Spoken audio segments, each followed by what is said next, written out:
A very good evening, good afternoon, and good morning to all.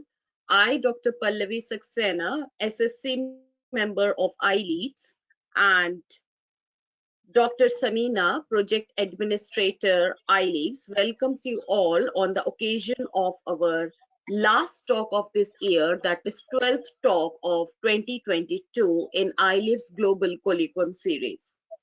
So iLEAPS is Integrated Land and Atmosphere Interactions, which is a global research project of Future Earth. iLEAPS provides understanding of how interacting physical, chemical, and biological processes transport and transform energy and matter through the land-atmosphere interface. So the prime purpose of this colloquium is to introduce the scientific society of the people with the distinguished and significant work of eminent scientists from all over the world. It is a very bright opportunity, particularly for the early career researchers, to interact with them and establish the bridge between the ideas and knowledge through this platform. So the speaker of our today's event is Dr. Vaishali Nair, who is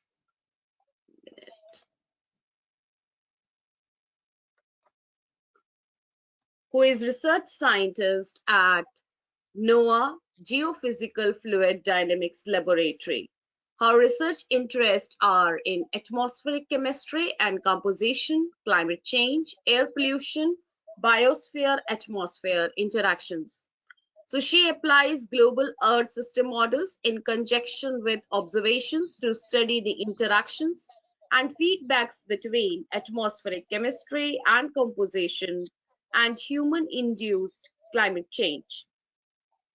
She has contributed to the 5th and 6th assessment reports of the Working Group 1 of the IPCC. Vaishali also serves on the advisory board of NECAR's Community Earth System Model. Vaishali earned a bachelor's in chemistry from Delhi University, India, and received her PhD and MS in atmospheric sciences from the University of Illinois at Urbana-Champaign. So today she will be talking about the role of short-lived climate forcers in the climate systems and key findings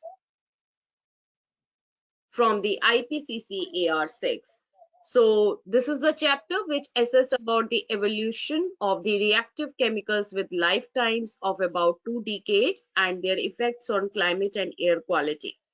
So she will discuss about the projections of air quality and climate in response to spatially varying projections of short-lived climate forcers emissions with opposing climate effects. So now I will again welcome Dr. Vaishali Nair to put some light on this topic. Dr. Vaishali, the floor is all yours. Thanks, Pallavi, and you will give me sharing permissions? Yes.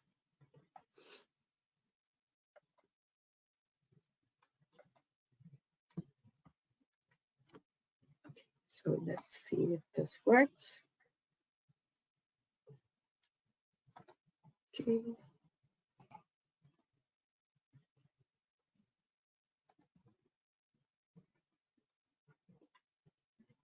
Can you see my screen?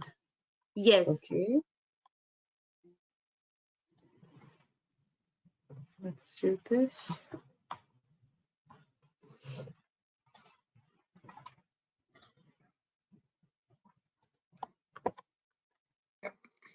Can you see my screen? Yes, in full mode. It's Great. I can see. Great. Thank you so much. Thank you so much, Samina and Pallavi, for the invitation to speak at the iLEAPS Global Colloquium series. So as Pallavi mentioned, I will be summarizing the findings from Chapter 6 of the IPCC AR6 Working Group 1 report on short-lived climate forces. The IPCC report, the Working Group 1 report came out in August of 2021. And the nicely formatted chapter showed up sometime early summer this year. If you haven't had a chance to open the chapter, then this talk will hopefully get you motivated to open the chapter. And if you've had a chance to look through the chapter and have questions and clarifications, then hopefully I can provide those at the talk today. All right, so before moving on, I would like to acknowledge my co-authors, my co-CLA, Sophie Zopa, and my lead authors on the chapter, as well as my the almost about 50 contributing authors who provided important input to the chapter. So just to give you a quick look of the AR6 Working Group 1 report's outline, and see where this chapter sits. So basically, as you know, that the ARS IPCC reports are comprehensive, especially on Working Group 1, comprehensive reports of the state of knowledge on the physical climate science. And this report is then divided into 3 parts, with large-scale climate change, climate processes, and regional climate information. And the short-lived climate forces chapter sits right in the middle within the climate processes. However, short-lived, although all the points of short-lived climate forces are considered in the chapter, but the SLCFs are referenced in different chapters here, pretty much throughout the report. So just to give you like an overview of the chapter itself, as the chapter discusses the evolution of reactive compounds and their effects on climate and global air quality. The chapter is divided into 8 sections, and the first section, of course, talks about the importance of SLCFs, defines SLCFs, and provides a background on how SLCFs have been considered in past IPCC reports. The next 3 sections talk about the historical evolution of emissions and abundances and the climate effects of SLCFs. Additionally, the section on changing climate on air quality. And then finally, the last 2 sections talk about the future projections of air quality and climate response to various projections of SLCF emissions. And you will see in the chapter there are a number of figures and boxes as well that can potentially be used for for your teaching and can be referenced further. So to get into, so my talk will basically go through pretty much the different sections of the chapter. May not be in the same order, but overall you'll get a taste of all the material covered in the different sections. So first, what are SLCFs? SLCFs are a set of chemically and physically reactive compounds with atmospheric lifetimes typically shorter than about 2 decades, which means that SLCF abundances are highly heterogeneous spatially, although there are some SLCFs that are well mixed because of their slightly longer lifetime, but still shorter than 2 decades, which would include methane and some of the HFCs. And here, because of the short lifetime and the highly heterogeneous spatial distribution can be clearly seen for tropospheric nitrogen oxide, as shown here in one of the figures from the chapter. They can be emitted directly, when they will be termed as primary. So methane is a primary SLCF, or they can be formed in the atmosphere, which means that they are secondary.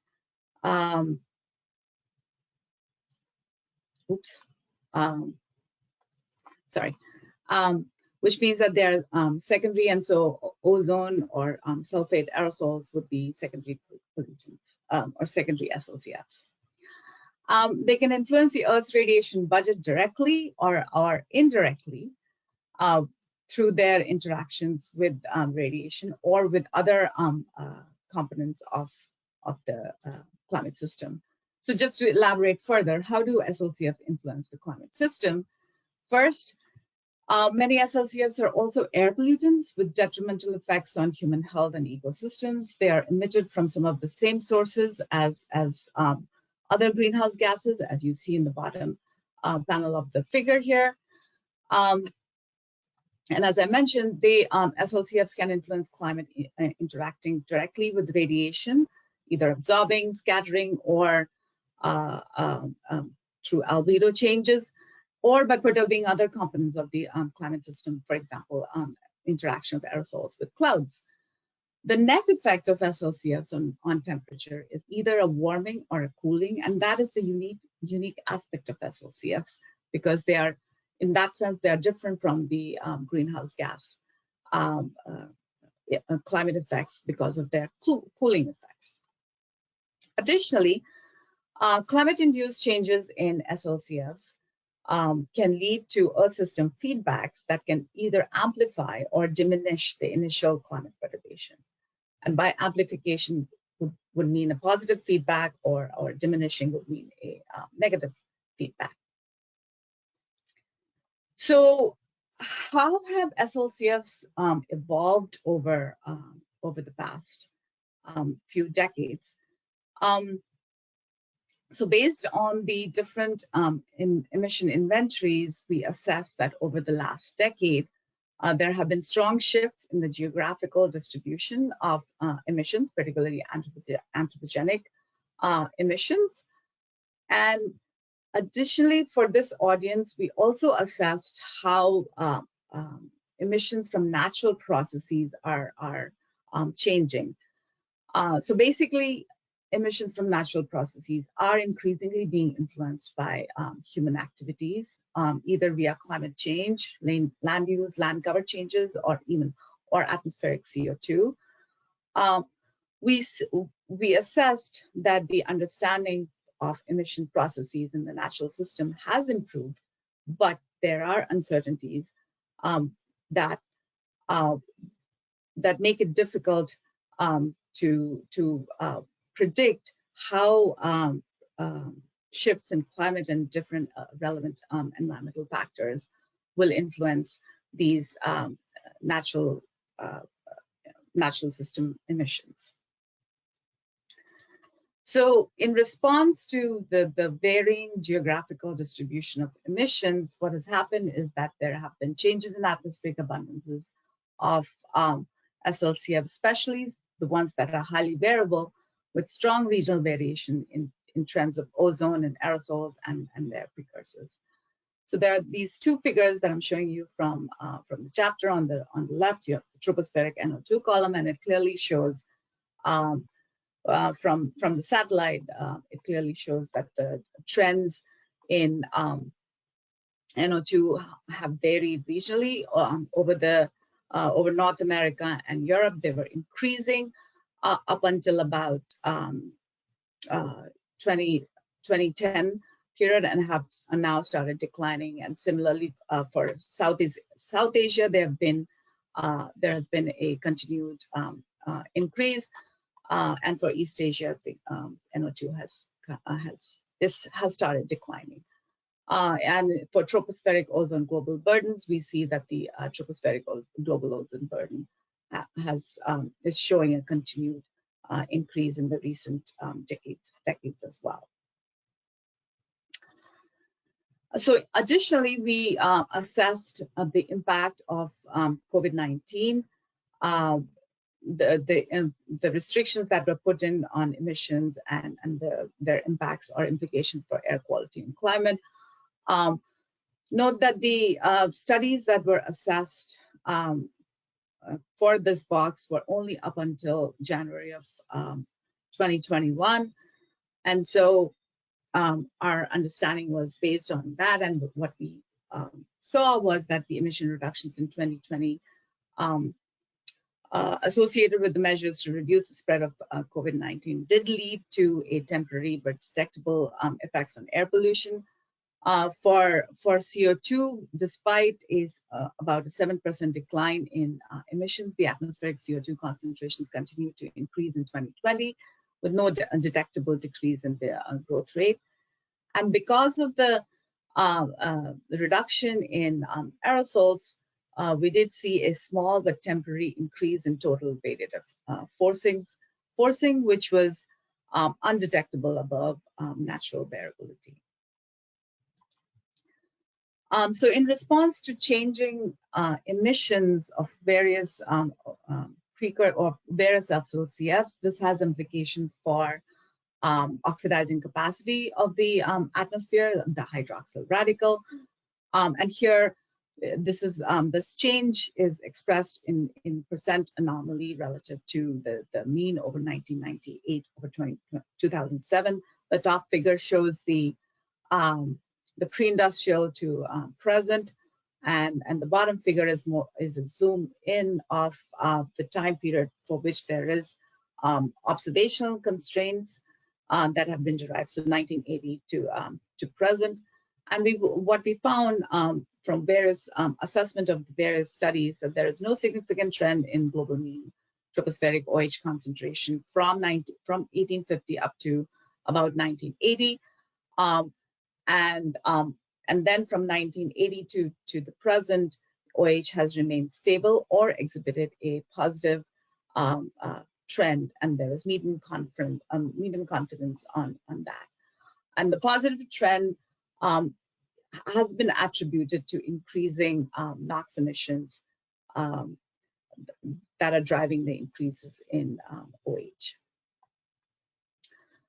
So, so the next question then to address is how have changes in SLCFs affected climate? And before I describe the answer to you, I'd like to introduce two terminologies. First, effective radiative forcing, which is a measure of the change in the Earth's top of the atmosphere radiation budget in response to any perturbation. And specifically, this takes into account the atmospheric and chemical adjustments. And what I mean by that over here is that once you perturb the baseline atmosphere, in response to that perturbation, either an increase in greenhouse gases or aerosols, there is an instantaneous change in the radiative balance, which then leads to adjustments in either the chemical composition or adjustments in clouds and water vapor and temperature. All of this without taking into account any change in surface temperature. And this adjustment aspect is included in the effective radiative forcing, unlike the radiative forcing concept, which did not take into account the various other adjustments besides the stratospheric temperature adjustment. And in addition, I would like to introduce emissions-based ERF and concentration-based ERF for SLCFs. So what emissions-based ERF do is that first they were introduced in AR4 to attribute the climate response of all species to emissions of a single compound, providing a metric or a means of quantifying the effect of mitigating emissions of a pollutant. And as an example, we see for a change in methane emissions, it'll influence methane lifetime, ozone, stratospheric water vapor, aerosols, and lifetimes of various HFCs. So the emissions-based ERF for methane will quantify each of these responses. Whereas for a concentration-based methane ERF, basically it represents the net effect of methane emissions and changes in lifetime, which are then of course affected simultaneously by changes in NOx and CO and VOC. So we relied on comprehensive Earth system models that represent the coupling between various interactive atmospheric chemistry and aerosols to quantify the emissions-based ERF. The concentration-based ERF, you've seen the bar plots, they were assessed in chapter 7, whereas in this chapter, we quantified the emissions-based ERFs. So over the 1750 to 2019 period, changes in SLCF emissions, especially of methane, NOx, and SO2, have had substantial effects on the ERFs. It is difficult to directly compare the ERF estimates with those that were assessed in AR5. However, there are some notable updates that one can see. Forcing due to methane and NOx emissions are stronger than in AR5. SO2 emissions dominates the aerosol forcing via aerosol cloud interactions, and this is also the largest uncertainty or source of uncertainty in the total rated anthropogenic forcing. Black carbon forcing has been significantly revised downward since AR5 for and then these estimates of ERF provided a strong foundation for the assessment or the quantification of global surface air temperature responses to individual SLCF emissions. And you can see the sign of the year or the magnitude, the contribution of each of these species to GSAT follows their contributions to ERFs. In this study, of course, we relied on comprehensive Earth system models for ERF calculation, but we could not do that for GSAT, given the computational expenditure that would be required to run for each of these species. So we relied on a simple impulse response function to obtain these contributions. And from there on, this provided then the basis for this figure that you've seen in the SPM now, which clearly showed that the observed warming is driven by emissions from different human activities, and the aerosols have partly masked the warming from greenhouse gas emissions. So in addition to impacts on surface air temperature, aerosols also affect precipitation. And their impacts on precipitation was assessed in chapter 8 in much more detail. I'll not go in the specifics, but the overall effect of anthropogenic aerosols is to reduce global precipitation and alter large-scale atmospheric circulation patterns. And there's high confidence in this estimate. In more recent work, this role of aerosol on precipitation and especially a hydrological cycle there has been a renewed interest in quantifying this aspect and also just highlighting the role of aerosols in climate risk from their influence on precipitation. All right, so moving on. So how will climate-induced changes in SLCFs feedback on climate? So what I mean here is that the climate-induced changes in Earth system processes that are mediated by SLCFs, natural emissions, or atmospheric chemistry acting on timescales of years to decades. And these changes can either diminish or amplify initial climate perturbation. So you have a change in climate that would then affect emissions of, say, dust, all of these individual species, and then they'll respond in terms of either directly affecting the radiation budget further or through atmospheric chemistry changing the methane lifetime and changes in ozone. So the way this is quantified, these feedbacks are quantified, are in terms of the feedback factor, which is a measure of change in net energy flux at the top of the atmosphere for a given change in surface temperature. And the feedback factor is quantified entirely from ESMs, the Earth system models, that couple the physical climate with atmospheric chemistry to land and ocean biogeochemistry. So in this assessment, and so this feedback factor is used for the quantification of equilibrium climate sensitivity, as shown here in this equation.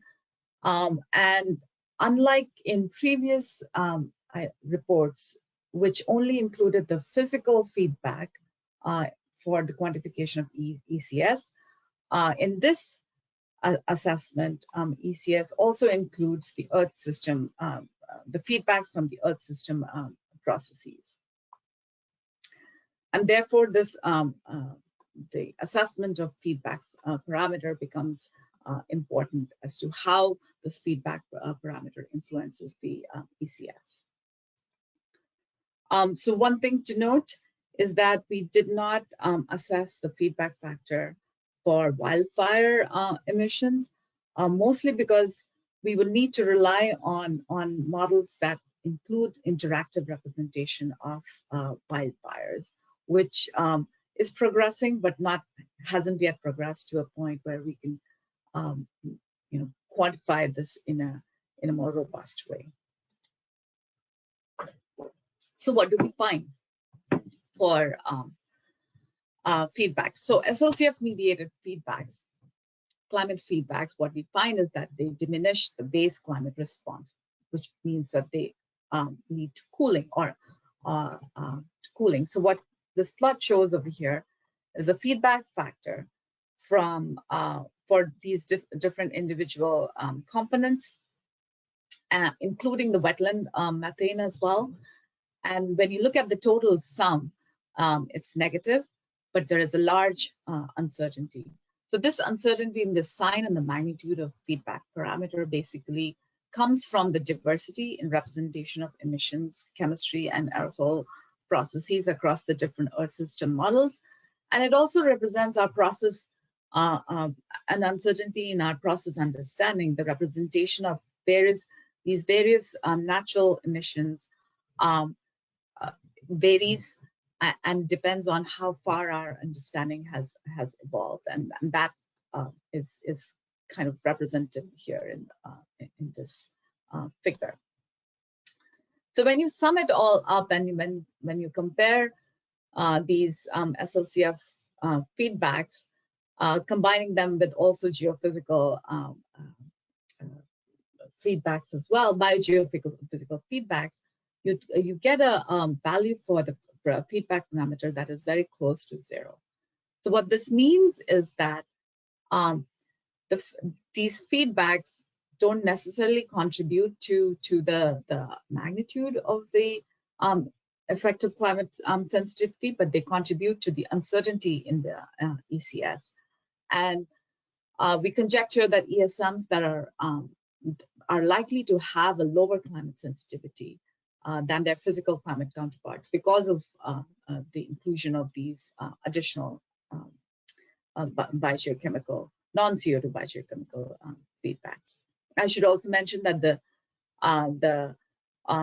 biogeophysical and the different physical feedbacks and the CO2 feedbacks were quantified in different chapters, chapter 5 and chapter 7. We kind of brought it all together in the summary from the figure in the technical summary. Okay, so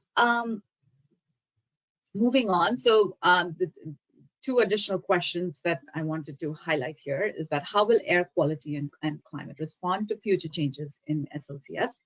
And what are the implications of climate change on air quality? So for this, we relied on the shared socioeconomic pathway scenarios to make these projections. The SSPs were developed by the Integrated Assessment Modeling Consortium, developed in support of the IPCC 6th assessment report. In the working group 1, we used 5 SSP scenarios, and these are all based on 5 narratives that describe the broad socioeconomic trends that could shape the future society. And these are, again, illustrative emission scenarios. So emissions vary between SSPs depending on the socioeconomic assumptions, levels of climate change mitigation. So for example, for CO2, you see clearly the SSP 585 that has no climate change mitigation. The CO2 emissions double by almost by 2050, and similarly for SSP 370, where the CO2 emissions double by 2100. But for aerosols and non-methane ozone precursors, these emissions also included air pollution control, levels of air pollution controls, and therefore the trajectories of SLCFs or air pollutants then differ from the greenhouse gas emission trajectories. And you can clearly see that for a scenario where CO2 emissions are increasing drastically by 2100, for example, SSP L585, you have a sharp decline in, for example, for SO2 emissions and NOx emissions. And so, additionally, these SSPs were different from the representative concentration pathways that were used in AIR 5. The RCPs used a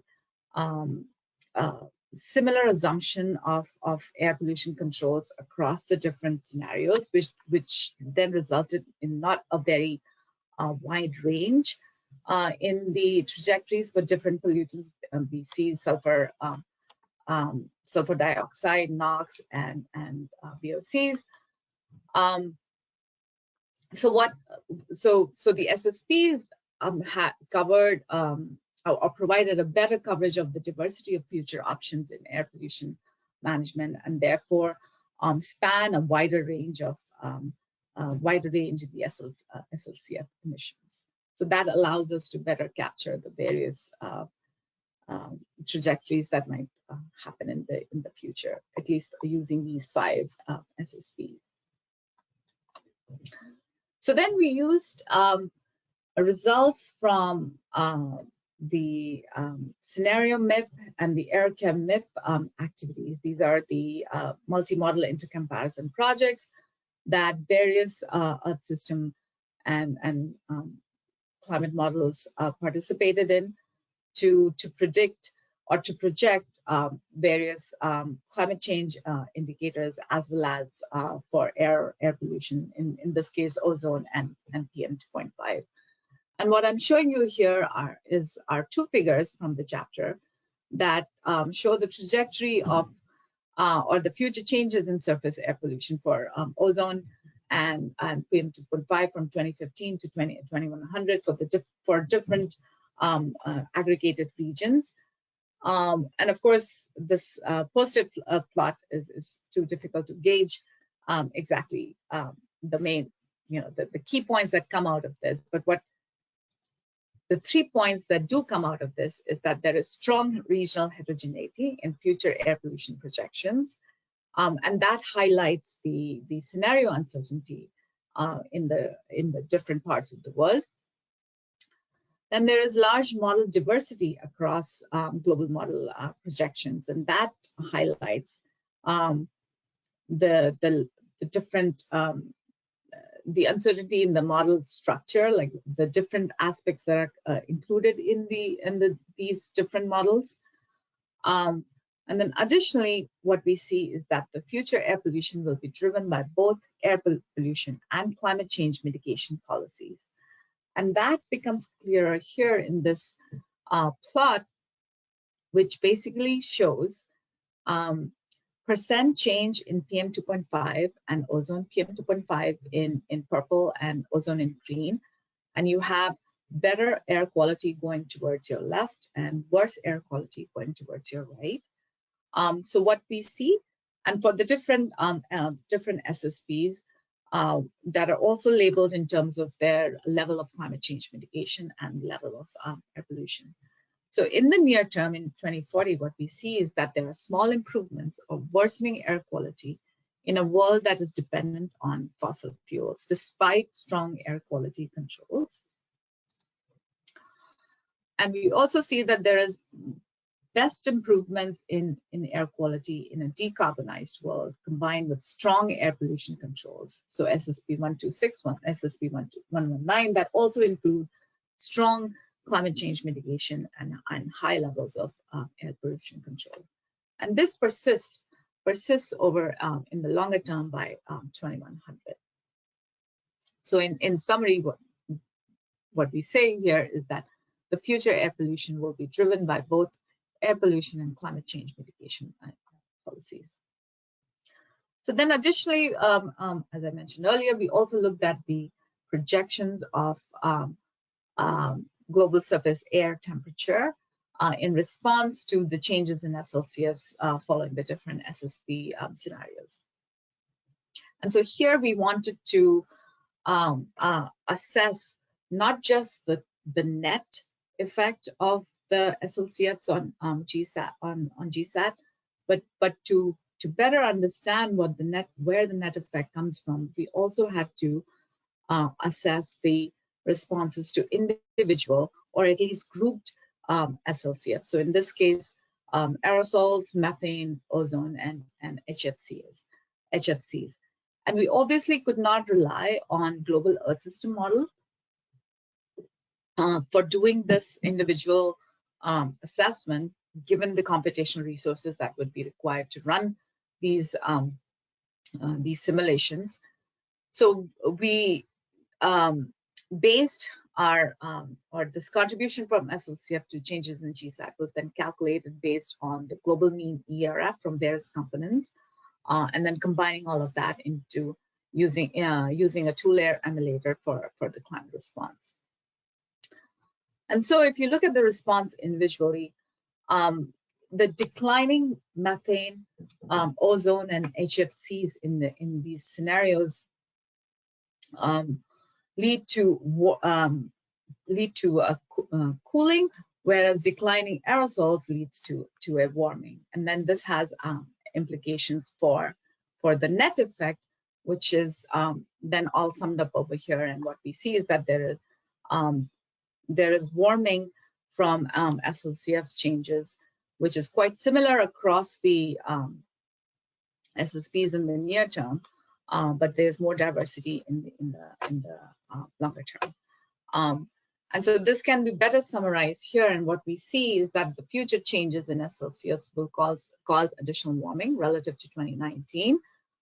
Here again, this is a bar chart of the GSAT changes in response to the individual aerosols, methane, ozone, and HFCs in the different colors, and the net SLCFs plus HFCs in the diamond sign. So in the near term, as I mentioned before, in the near term, this warming is driven by the warming effect of increasing methane ozone from no climate change mitigation and limited or no pollution control. And it is also driven by decreasing aerosols from stringent climate change and pollution mitigation, which we see in the SSP 126 and 119 scenarios.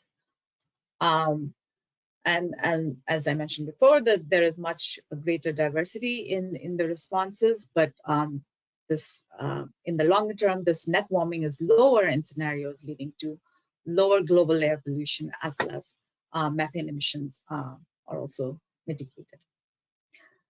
And so we we wanted to look a little bit deeper into the role of methane, and therefore we relied on two additional scenarios, simulations that were done by AirChem MIP and also based on the emulators. So this was based off of SSP 370, which had no climate change mitigation and lower air pollution controls.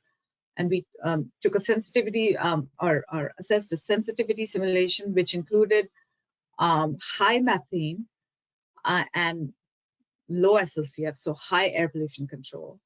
And then SSP additional one where we included both low SLCF and low methane. So high air pollution controls plus additional methane mitigation. And what we see is that in the scenario with low SLCF and high methane, you have, of course, decline in aerosols and non-methane ozone precursors, which then leads to additional warming coming from the aerosol, coming also from methane. But there is an improvement in PM 2.5 air quality. But if you also include declines in methane, then methane offsets the warming from reduced aerosols and non-methane ozone precursors.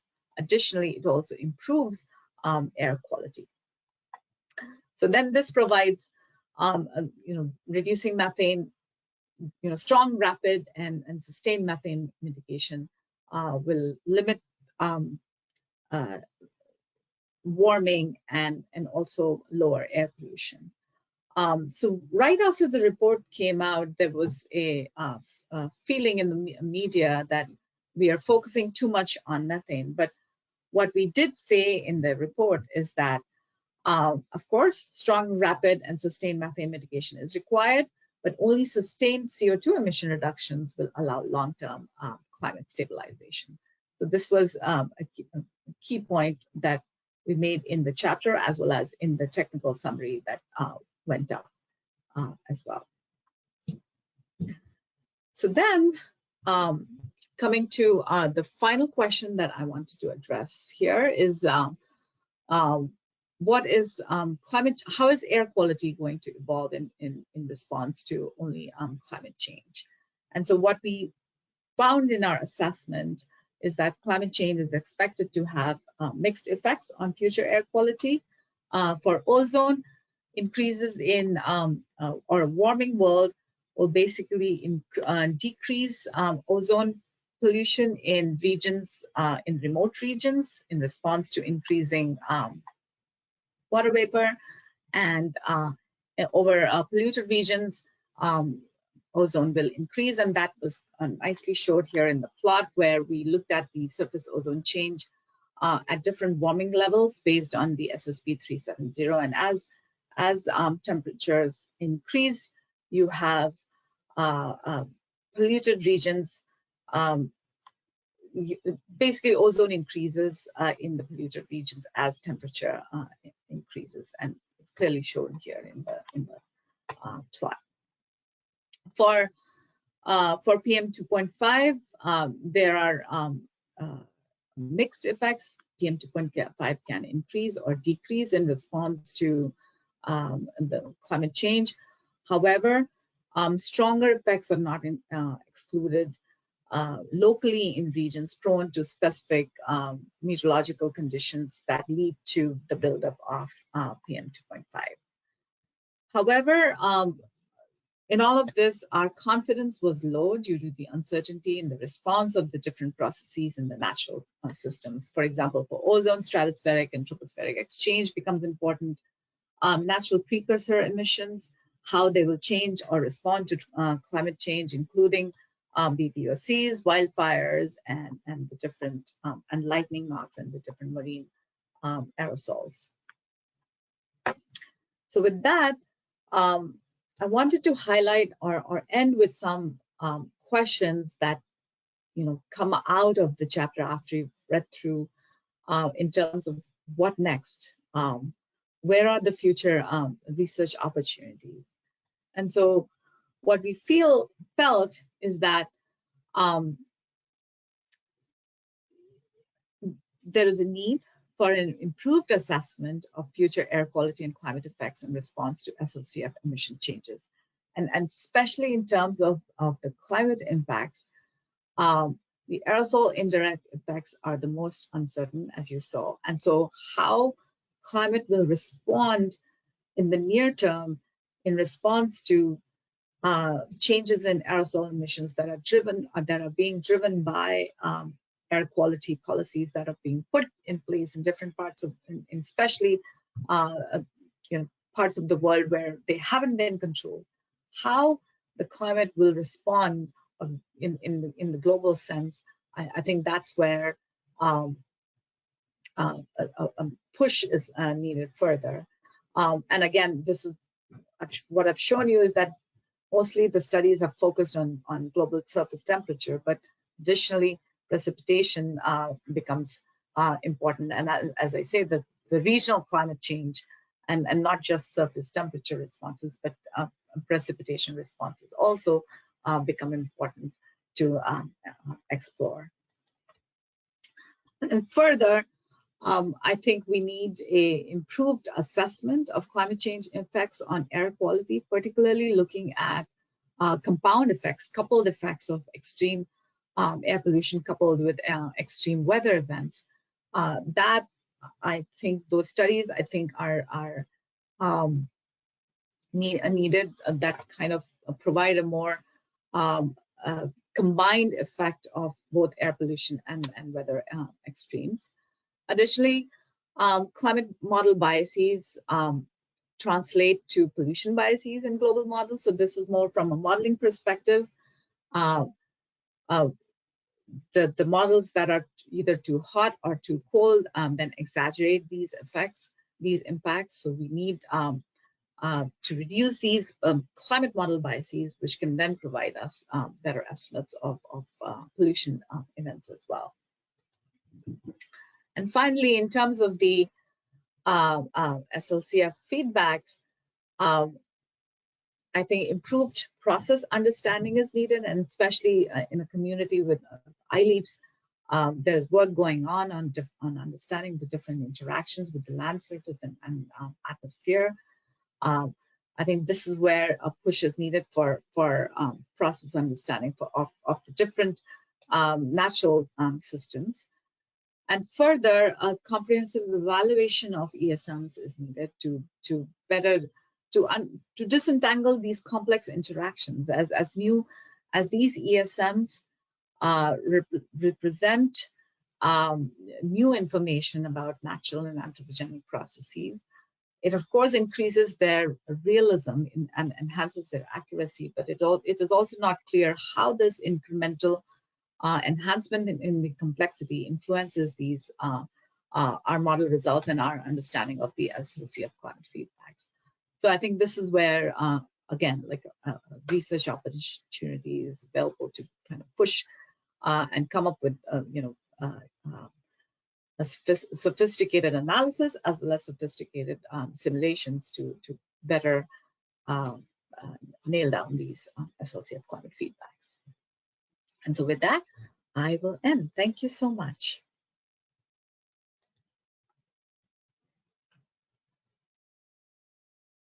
Thank you so much, Vaishali. It was really great listening to all your adventure, actually, about exploring these different SSP scenarios and coming up with its results and the projections, how the world will look in 100 years time. And it's a bit scary also. So I'm looking at the questions. Unfortunately, I don't see any questions. So in the meantime, maybe I can ask, because I have a question, because we are always talking about this atmospheric chemistry model developments and how to improve the processes and all. And we all know that the biases in models can result into erroneous representation of the projections or whatever. So where do you see these atmospheric chemistry models in 5 years time from now, or 10 years time, to solve all these problems? So what I do see is that we will continue to enhance the complexity of the Earth system models. We want to, put in more realism in these models. And with that realism, of course, we also want to explore the different processes. Observations are our best tools to compare and evaluate these models. So, and given that the observational community and the observations are now providing us a longer term look in terms of, we have now longer term data that we can then use to look at the models and evaluate and analyze model results in more sophisticated ways. that will then help us improve the representations. So I do feel like this is not just one single community problem.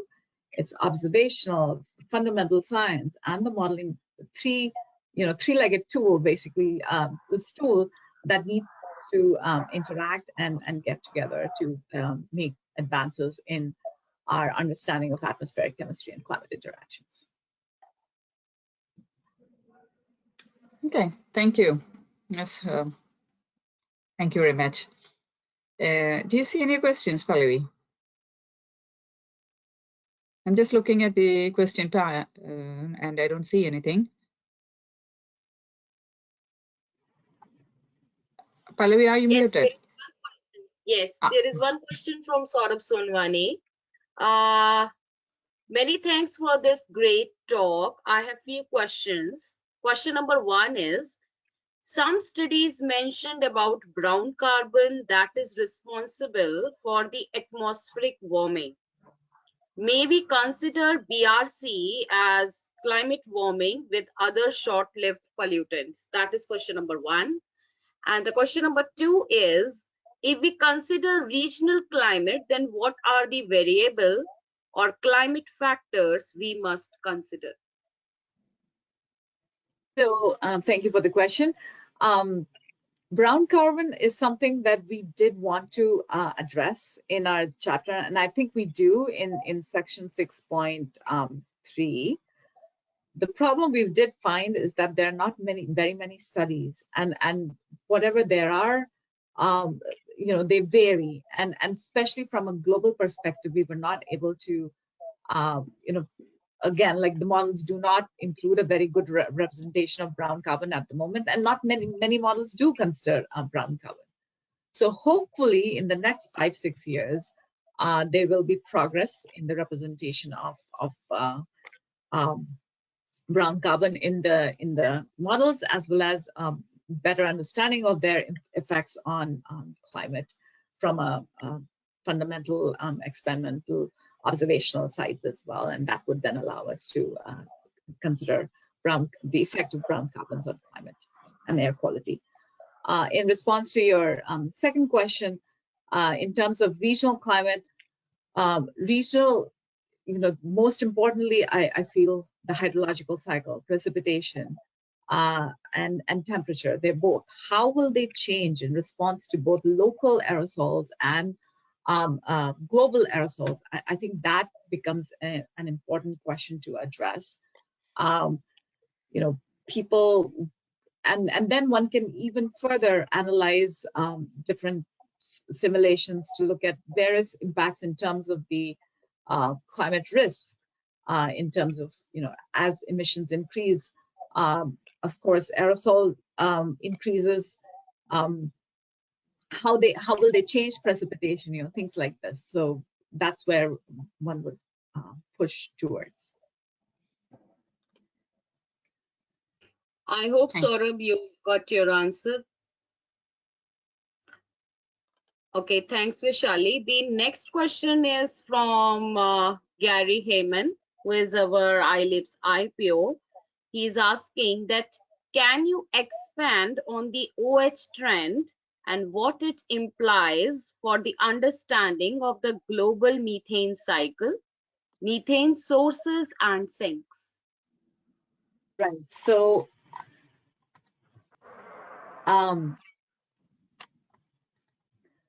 OH, basically, in the chapter, we relied on both observationally derived, because OH is not measured directly. We rely on methyl chloroform as a proxy to derive OH concentrations and trends.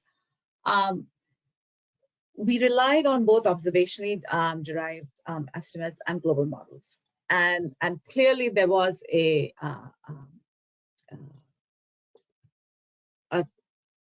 there was a conflict between observationally derived trends in OH, which was the observationally derived trends basically were pretty flat. There were no trends in the observationally derived constraints in OH, whereas the global models showed an increase from 1980 to present. So we then, you know, we kind of assessed it in such a way that we said, okay, there is either a stable trend or it is increasing. And so from the models, what additional work that was done by David Stevenson, looking at the air commit models, the models showed that when you have increasing NOx and increasing SLCFs, basically driven by NOx, was driving this increase in the OH. Now, the implications might be that as we go forward in time, you know, as NOx emissions, you know, if they continue to increase the way they are increasing, you have increases in OH, and that would then reduce methane lifetime. But if, as air pollution controls come into play and NOx emissions decline, then you have a decline in OH, and then that would increase methane lifetime. And this is something that just recently came out in a paper by the Philip CIS group, where they looked at the impact, where they looked at the growth in methane or the decline in growth in methane in 2020 versus 2021. So increase in methane, and they attributed that increase in methane to two reasons: one, increasing wetland methane emissions, and two, a decline in OH led by a decline in NOx, which happened because of the COVID restrictions. So clearly there are great implications for changes in pollutant emissions for OH, and therefore on methane trends as well. I hope that answers your question. Thank you very much, Vaishali. Samina, is there any more question? Because I am not able to see any more question now. No, I don't see anything. Just a comment from Gary saying that it's an excellent talk. Yeah, it's a talk. That's really nice. So if there is no more questions, we can just conclude the session, Pallavi. Yeah. So thank you very much, Vaishali, for such an enthralling talk. And before I close this session officially, I like to highlight some of the points. So the highlights of this talk are: the speaker has explained about SLCFCs with reference to their occurrence, that is primary and secondary. She further explained about this effect on climate system in reference to air pollution and radiative forcing. Dr. Nayak also explained about the evolution of SLCFs, that is emissions from natural process like lightning or dust or wildfire, etc. She explained the highly variable SLCFs with special reference to regional variation of ozone, aerosols, and precursors. She also highlighted about implications of COVID-19 restrictions for emission, air quality, and climate. She also explained the implication of changes in SLCFs for oxidizing capacity and for no significant trend found in global mean average of OH concentration. She explained that how changes in SLCFs affect climate, taking effective radiative forcing in account. So from 1750 to 2019 period, changes in SLCF emission, especially CH4, NOx, and SO2, have been presented in AR6. She mentioned that ERF estimate provide strong foundation for GS80. Then she also explained the role of aerosol in the precipitation process. She also explained climate-induced changes in SLCF's feedback in reference to atmospheric circulation and radiation, chemistry of CO2, NOx, SO2, and aerosol. She also explained shared socioeconomic pathways for CO2, SO2, NOx, BC, VOC in different scenarios, which will be helpful in future air pollution management. She also mentioned about future changes in surface air pollution for ozone PM2.5 from 2015 to 2100 from global to local scale. She also explained that strong, rapid, and sustained methane mitigation will limit warming in a world with lower air pollution, and highlighted the theme that only sustained CO2 emission reductions allow long-term climate stabilization. She discussed about some future research opportunities like improved assessment of future air quality and climate effects in response to SLCF emission changes, improved assessment of climate change effects on air quality in which there is focus on extreme air pollution, coupled with weather extremes and climate model bias, translating to pollution biases in global models, and SLCF climate feedbacks in terms of improved process understanding, especially for land atmosphere interactions in which the iLEAPS is being working on, and comprehensive evolution of ESMS to disentangle the complex interaction.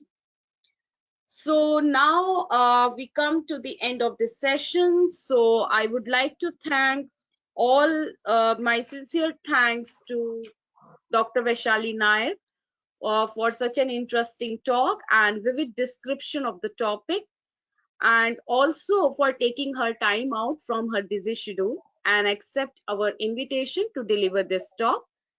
And also like to thank the attendees who took active participation in this session and detailed discussion to make the session interactive. Last but not the least, iLEAPS, who has given us the opportunity to conduct this event. Thank you very much. Thank you so much, Pallavi. Thank you, Samina. Thank you, Vaishali. Thank you. So we are officially ending this session, and we continue next year with the Global Colloquium series and expecting to have eminent speakers like we had this year. So on behalf of iLEAPS, I wish you all a Merry Christmas and a Happy New Year. Thank you. Thank you. Merry Thank you. Christmas. Merry Christmas. Happy New Year. Bye. Bye.